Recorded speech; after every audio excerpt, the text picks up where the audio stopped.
There are lots of different ways to dress up a wall, but have you ever thought about creating an espalier? Espaliering is the ancient art of training a tree or shrub to grow flat against a fence or a wall. Now, it may be an old-fashioned technique, but it's got enormous modern appeal, both for saving space in the garden, but also creating a beautiful decorative feature. And there are lots of different designs and shapes that you can try, but I think the simplest has to be the horizontal design. Let's have a go. I've erected some wires at regular spacings about 30 centimetres apart.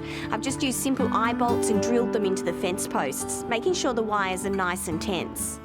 You can espalier most plants, but there are definitely some plants that really lend themselves to this type of technique.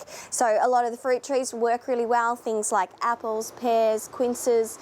If you wanted to introduce a Mediterranean look, you could use olives or citrus. But when it comes to the ornamental plants, I think some of the best are the camellias.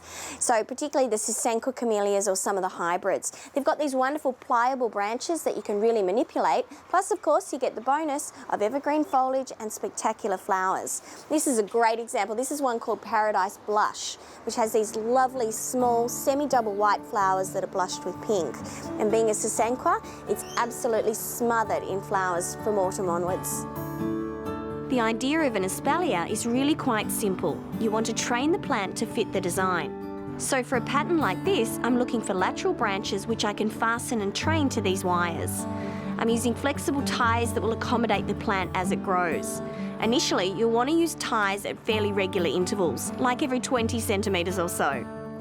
Once you've chosen the horizontal branches to retain, you just cut off all of the other laterals close to the trunk. Essentially, you're removing the branches that don't match your design.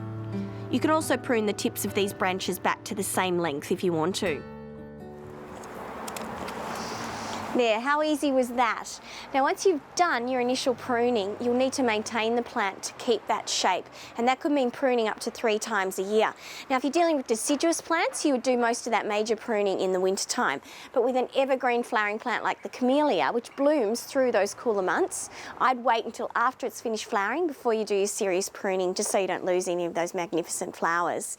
I think this is a fantastic way to dress up a fence or wall.